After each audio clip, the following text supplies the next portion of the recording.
Hey Michelle, so you're not used to seeing me in the office in a collar and my nice cross. Everybody, this is my assistant Michelle, but here we are on a Wednesday afternoon, normal Wednesday afternoon, but all dressed up because we've got some important things to talk about. So we've had questions coming in from all corners of the world wanting to know what's up with Todd Hunter and ACNA and this shift. And so Michelle, what are some of the questions that are coming in? Well, Todd, first of all, can you tell us why you made the move to ACNA? And people want to understand how this shift affects your ministry and how it affects clergy and churches.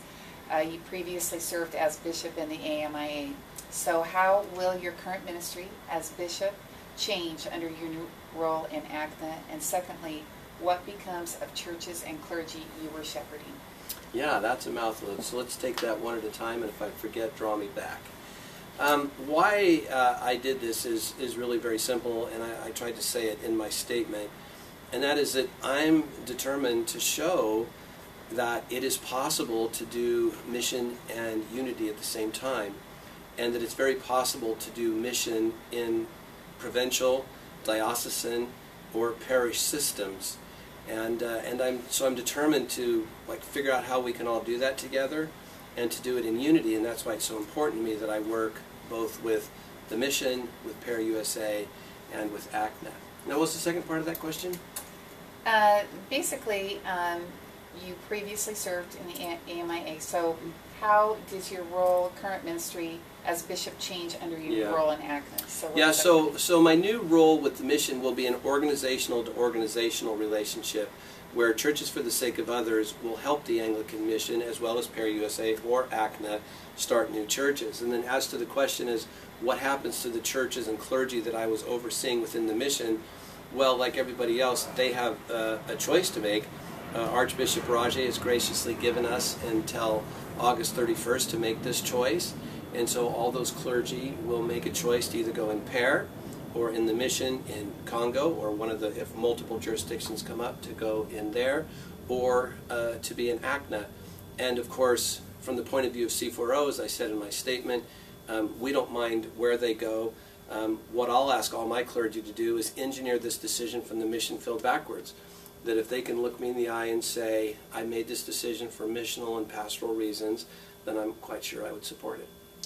Thank you. Okay, the second question we have today is, I understand your organization, Churches for the Sake of Others, which is an incredibly successful church planting ministry, will be under your leadership in ACNA, which currently has been using the Anglican 1000 ministry to plant churches. So what do you envision the future will hold for these two entities? Well, the quick backdrop is that Archbishop Rajay was very gracious in allowing me to transfer from Rwanda into ACNA, precisely in the Diocese of Pittsburgh. And then Archbishop Duncan has been very gracious to take on C4SO in the way that I've described it. How precisely I end up working with ACNA will not be really hammered out precisely until I'm able to go to Pittsburgh and have lengthier discussions with Archbishop Duncan. But my assumption would be that this would again fit in this instinct I have about cooperation and synergism and unity, and that C4SO would find some kingdom-based, missionally focused, spirit-inspired way of creating some sort of synergism for planting churches with Anglican 1000. Great, thank you.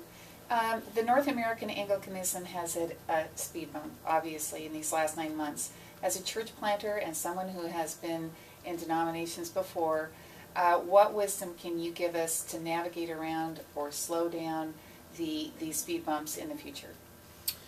That's a good question, and obviously more that can be said in a brief comment. But one of the things that one of my earliest mentors, John Wimber, the founder of the Vineyard Church, has taught me 35 years ago that I've never forgotten, and that is that our brother is never our enemy. We have an enemy, and that's enough enemy for all of us. We don't need to have brothers and sisters who are our enemies. And that would be the first thing I'd say, that it's really possible for rational, intelligent, people trying to be spirit-led, it's possible for those people to come to different conclusions that can be okay. And so that's the first thing I think that I would say, that we need I think that here's another way I'd say it. That there has been tension. I don't know that the word fighting is the greatest word, but certainly there's been big tension as the Episcopal Church has reorganized itself in the last 12 or 15 years, whatever the real timeline is. And I think that there was a sort of combative or tense or even fighting sort of spirit that grew up around that when people had to disassociate from that.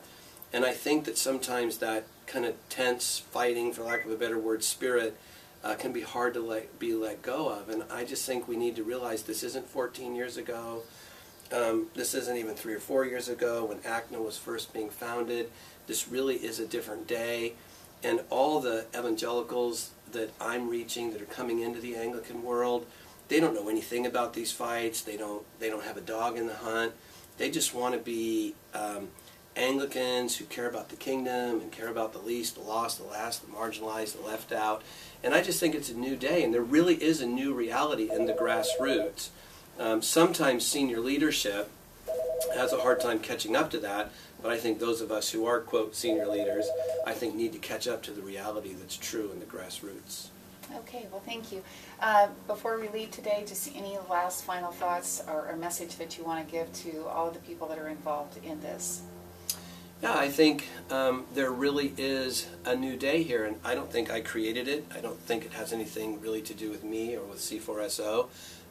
I think it's just real. And I think to the degree that we can recognize this new day and what it is and what the Spirit's doing to bring about both unity and mission, I think we'll be on to something good.